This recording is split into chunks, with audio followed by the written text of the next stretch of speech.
Assalamualaikum warahmatullahi wabarakatuh. Bismillahirrahmanirrahim. Alhamdulillahi rabbil alamin. Asyhadu an la ilaha illallah wa asyhadu anna Muhammadar Rasulullah sallallahu alaihi wasallam wa ala alihi wa ashabihi. Amma ba'd. Anak-anakku yang berbahagia, pada pagi hari ini kita akan membahas materi kelas 5 pelajaran 2, yaitu masih membahas tentang mengenal nama Allah dan kitabnya. Mengenal nama Allah dan kitabnya. Baik, silakan buka bukunya halaman 13. Mengenal nama Allah dan kitabnya. Pada pelajaran ini yang akan dikemukakan hanyalah 4 nama saja. Hanya 4 Asmaul Husna, yaitu Al-Mumit, Al-Hayyu, Al-Qayyum, Al-Ahad. Sebenarnya Asmaul Husna ada 99 nama Allah yang baik. Oke, sekali lagi buku silakan dibuka halaman 13. Mari kita mengenal Allah Subhanahu wa taala. 1. Mengenal Allah Subhanahu wa taala melalui Asmaul Husna atau Asmaillahil Husna. Sudah menjadi kebiasaan apabila kita ingin mengenal suatu, misalnya mengenali orang, hewan, tumbuhan, dan benda alam lainnya, yang pertama ditanyakan adalah namanya. Nah, melalui nama itu kita mengenal suatu itu. Demikian juga halnya Tuhan. Siapakah Tuhan? Agama Islam menyebutnya Allah Subhanahu wa ta'ala. Allah yang Maha Suci dan Maha Luhur.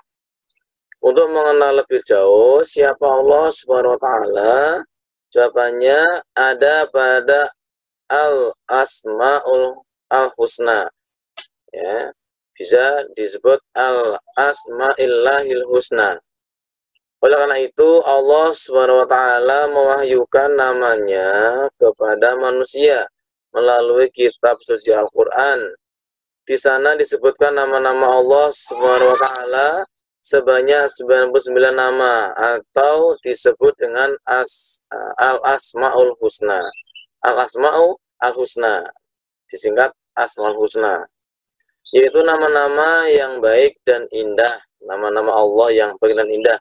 Adapun pelajaran Al-Asmaul Husna di kelas 5 ini dibatasi hanya 4 Al-Asma Al-Husna, yaitu Al-Mumit, Al-Hayyu, Al-Qayyum, Al-Ahad. Uraiannya sebagai berikut. Al-Mumit mengandung arti yang maha mematikan. Allah Subhanahu wa taala telah berfirman, setiap yang bernyawa pasti akan mati. Ya.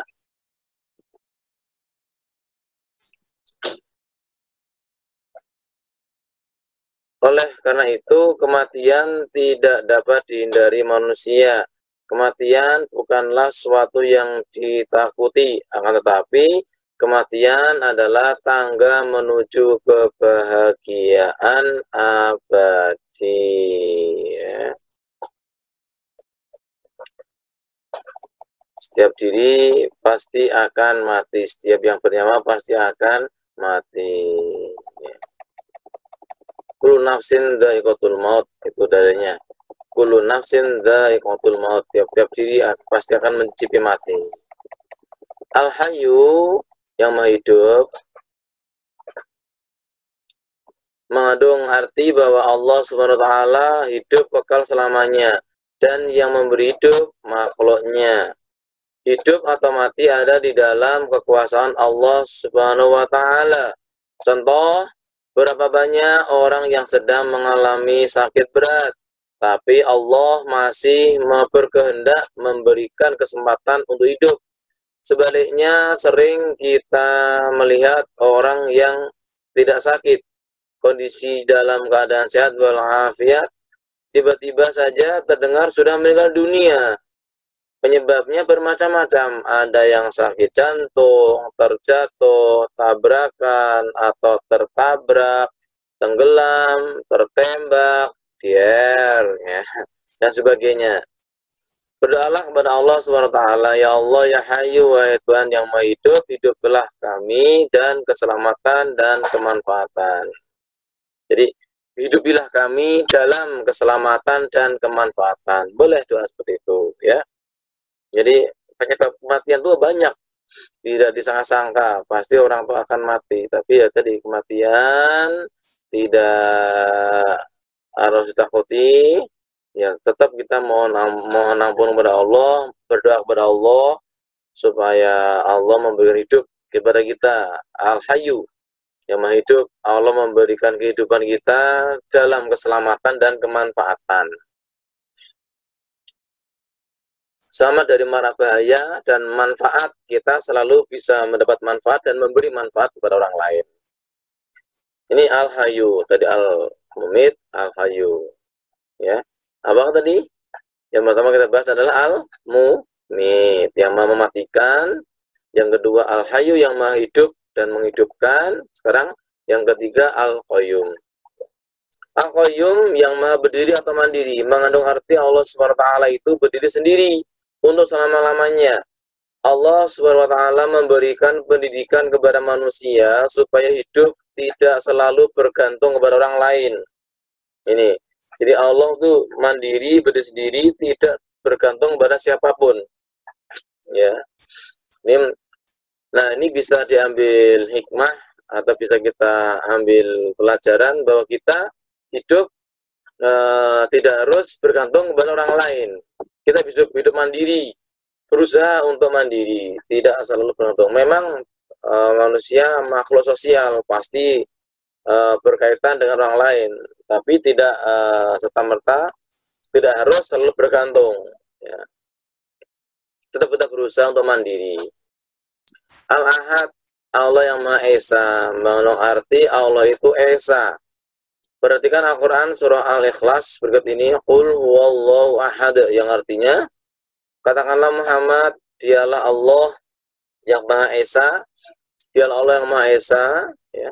Disebut pula dengan Al-Wahid, artinya Allah yang Maha Tunggal atau Maha Esa, tidak ada sekutu baginya. Ini Allah Maha Esa, Allah Maha Tunggal. Nih, Al-Mumit, Al-Hayyu, Al-Qayyum, Al-Ahad. Ya, 4 nama itu.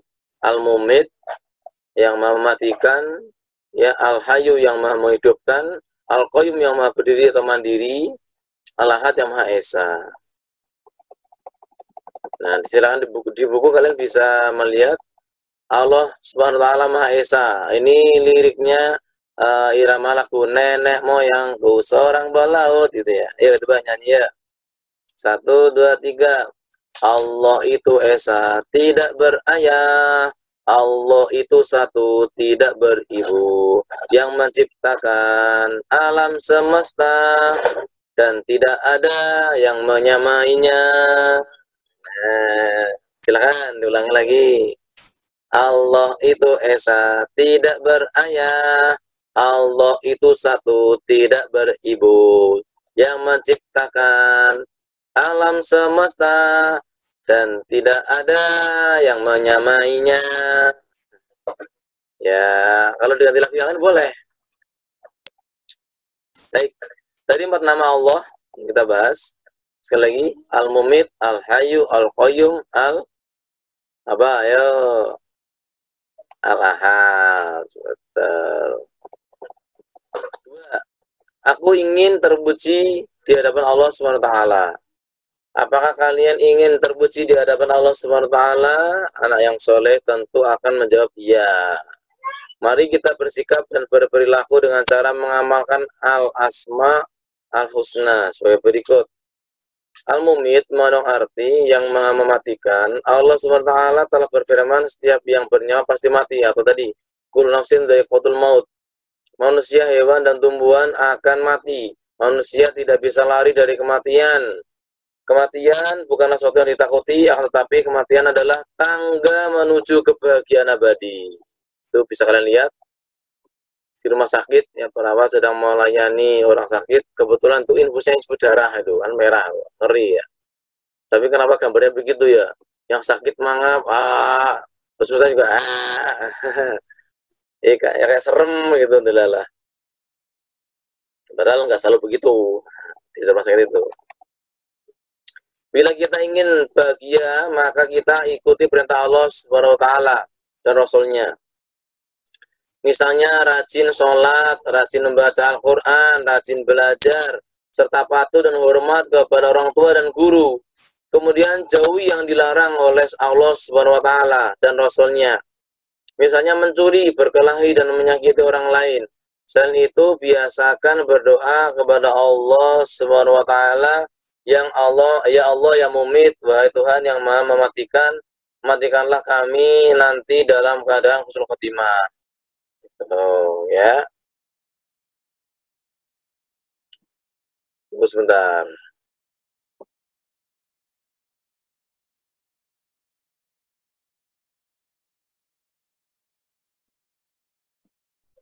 Baik, kita lanjutkan kembali.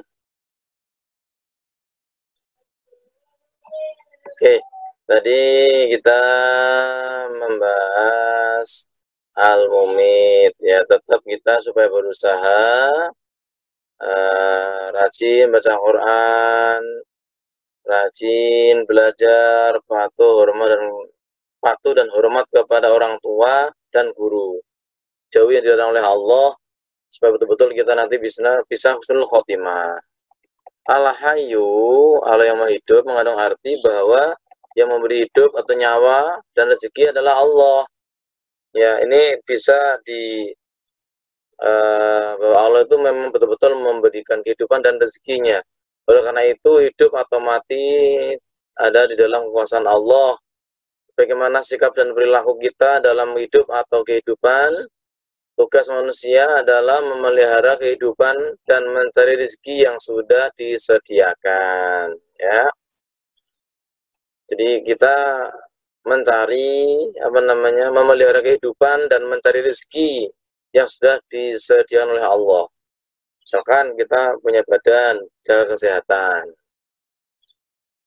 Kemudian laki-laki mencari nafkah yang halal, nah itu. Dan sekarang kalian ya mencari ilmu untuk bekal kehidupan di masa mendatang.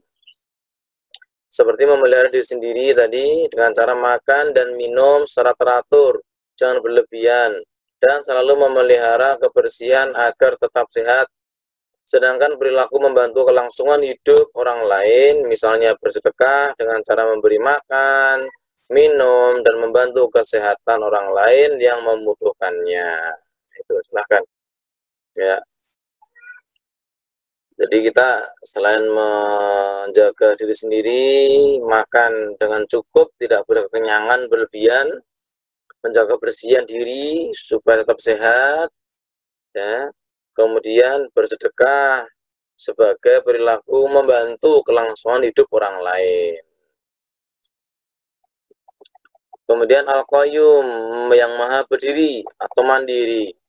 Mengandung arti Allah Subhanahu wa taala itu berdiri sendiri untuk selama-lamanya. Allah Subhanahu wa taala memberikan pendidikan kepada manusia supaya hidup tidak selalu bergantung kepada orang lain.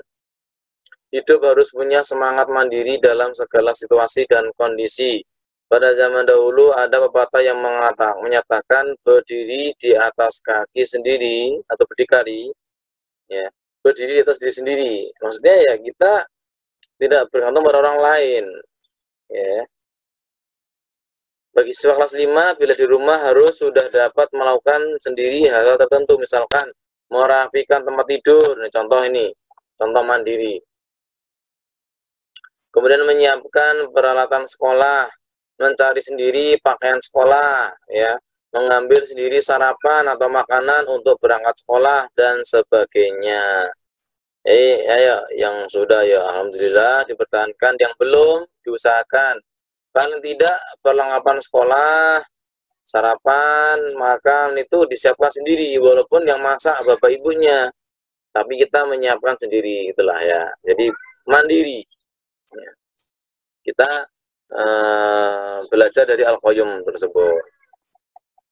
Berdoalah kepada Allah Subhanahu wa taala, ya Allah ya Hayy ya Qayyum, wahai Tuhan yang Maha berdiri sendiri atau mandiri, jadikanlah hidup kami tidak selalu bergantung kepada orang lain, bisa mandiri.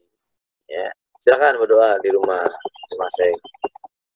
Allah Al-Ahad, Allah yang Maha Esa, mengandung arti Allah Subhanahu wa taala itu Esa, yang Maha Tunggal atau Esa, yang tetap menyendiri dan tak ada sekutu baginya. Allah Subhanahu wa taala mandiri, tidak membutuhkan yang lainnya. Sifat ini memberi pelajaran kepada kita agar selalu mandiri, tidak selalu bergantung kepada orang lain. Misalnya mandi, makan, berpakaian, mengerjakan PR, menyusun dan merapikan buku pelajaran di rumah dan sekolah. Kemudian berdoalah, berdoa sendiri, ya Allah, Engkaulah Tuhan satu-satunya, tiada sekutu bagimu, Engkau tempat meminta, jadikanlah aku dapat hidup mandiri. Ini ya, ini al-asma al-husna. Apa tadi? Al-mumit, al-qayyum, ya, al-mumit, al-hayyu, al-qayyum, al-ahad. Silakan. Ini asma al-husna. Kemudian kita lanjut mengenal kitab-kitab Allah Subhanahu wa taala. Perintah Allah, perintah beriman kepada kitab-kitab Allah Subhanahu wa taala. Bacalah Al-Qur'an dan yaitu surah Nisa ayat 136 berikut ini dengan cermat. A'udzubillahi minasyaitonirrajim. Bismillahirrahmanirrahim. Ya ayyuhalladzina amanu aminu billahi wa rasulihi wal kitabil ladzi nazzala ala rasulihi wal kitabil ladzi anzala min qabl wa man yakfur billahi wa malaikatihi wa kutubihi wa rusulihi wal yaumil akhir وَمَنْ يَكْفُرْ بِاللَّهِ وَمَلَائِكَتِهِ وَكُتُبِهِ وَرُسُلِهِ وَالْيَوْمِ الْآخِرِ فَقَدْ ضَلَّ ضَلَالًا بَعِيدًا. Shadaqallahul Adzim. Artinya, wahai orang-orang yang beriman, tetaplah beriman kepada Allah Subhanahu wa taala dan Rasul-Nya Muhammad, dan kepada kitab Al-Quran yang diturunkan kepada Rasul-Nya, serta kitab yang diturunkan sebelumnya. Barang siapa yang ingkar kepada Allah SWT, malaikat-malaikatnya, kitab-kitabnya, Rasul-Rasulnya, dan hari kemudian, maka sungguh orang itu telah tersesat sangat jauh. Jadi kita harus beriman kepada Allah, kitabnya, ya rukun iman itu. Ya, rukun. Ada berapa rukun iman? Ayo, ya. Di antaranya ada iman kepada kitab-kitab Allah. Allah SWT menyuruh manusia beriman kepada kitab Al-Quran dan kepada kitab-kitab yang diturunkan kepada para rasul sebelumnya. Jika tidak beriman kepada kitab-kitab itu, maka orang itu tergolong orang yang sesat. Nah, bagaimana cara kita beriman kepada kitab-kitab Allah?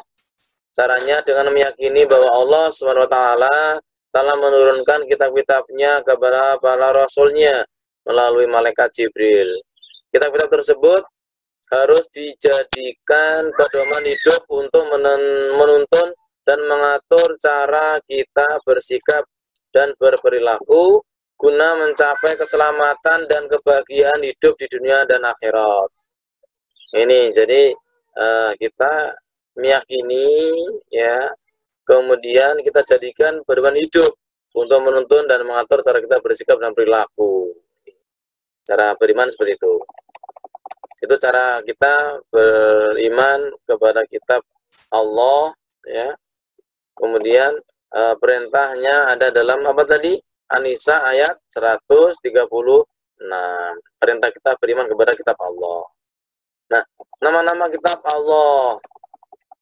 Allah telah menurunkan 4 kitab suci serta beberapa suhuf yang diberikan kepada Nabi dan Rasul yang berbeda zaman dan umatnya. Semua kitab suci dan suhuf tersebut diturunkan oleh Allah kepada para Nabi dan Rasul untuk dijadikan sumber kebenaran dan petunjuk untuk memperoleh keselamatan dan kebahagiaan dunia dan akhirat.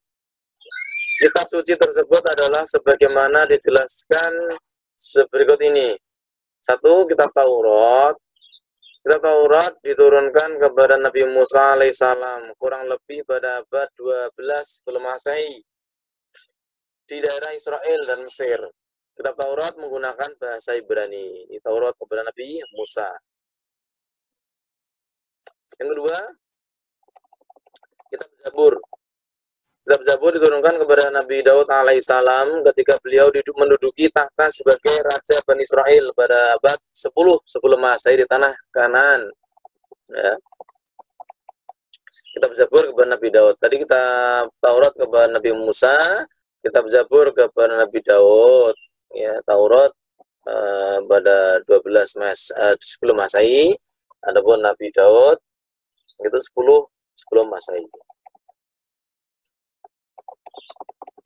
Kemudian yang ketiga, kitab Injil diturunkan kepada Nabi Isa alaihissalam sekitar abad 1 Masehi di daerah Yerusalem. Ya, dalam bahasa Yunani Injil berarti kabar selamat, pelajaran yang baru atau kabar gembira, itu Injil. Itu diberikan kepada Nabi Isa tanggal 1 Masehi, abad 1 Masehi, maaf, di Yerusalem sana. Ya. Itu juga kitab Allah, semuanya kitab Allah. Yang keempat, kitab penyempurna, yaitu Al-Quran. Kitab Al-Quran mulai diturunkan kepada Nabi Muhammad SAW pada abad 6 Masehi. Dimulai diturunkannya itu pada abad 6 Masehi di Mekah. Peristiwa turunnya Al-Quran atau dikenal dengan Nuzulul Quran, diperhatikan. Peristiwa turunnya Al-Quran dikenal dengan Nuzulul Quran terjadi pertama kali ketika Nabi Muhammad menyendiri di Gua Hira, Mekah. Turunnya Al-Quran menandai awal diangkatnya Nabi Muhammad SAW sebagai Rasulullah, utusan Allah Subhanahu wa Ta'ala. Usia beliau saat itu genap 40 tahun. 40 tahun jadi Rasul. Ya. Jadi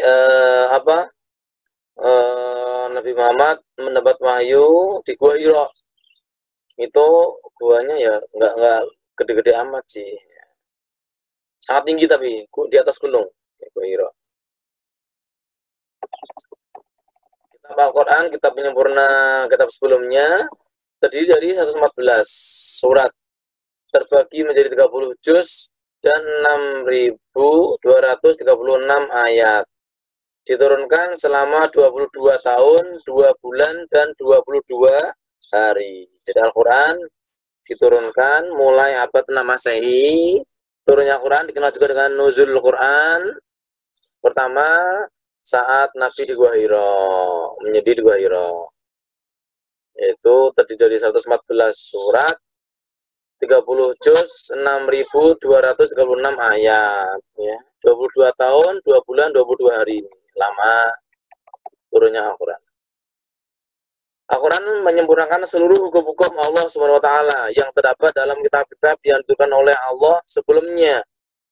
Ia diturunkan untuk seluruh umat manusia sebagai rahmat bagi semesta alam, atau disebut juga rahmatan lil alamin. Jadi penyempurna kitab sebelumnya menjadi kitab untuk seluruh umat. Inilah anak-anak yang berbahagia. Jadi kitabnya Allah ada 4 tadi: Taurat, Zabur, Injil, dan Al-Quran. Kemudian kitab Allah SWT membawa ajaran terpuji. Kitab Allah SWT adalah petunjuk dalam kehidupan. Jadi yang ketiga ini, poin ketiga ini adalah C. Kitab Allah SWT membawa ajaran terpuji. Ya. Petunjuk kepada manusia untuk berperilaku. Misalnya berperilaku kepada Allah SWT, berperilaku kepada sama manusia, berperilaku kepada hewan, tumbuhan, dan alam semesta. Bahkan berperilaku untuk diri sendiri.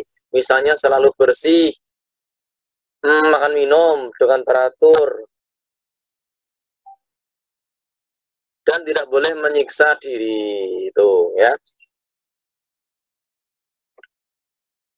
Ajaran terpuji kepada Sang Pencipta Allah SWT. Perhatikan ilustrasi gambar berikut ini. Jadi kita supaya berbuat terpuji terhadap Allah Sang Pencipta kita ya. Ini ilustrasi pertama adalah anak sedang melakukan ibadah. Yang kedua, gambar anak sedang berdoa kepada Allah. Jadi sholat dan berdoa kepada Allah dengan mengangkat tangan. Ini sikap terpuji, tidak dengan bercanda, tidak dengan cengengesan lah ya. Gambaran pakaiannya bersih, rapi.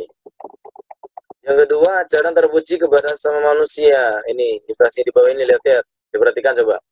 Gambar yang pertama itu anak saling bersalaman sama teman.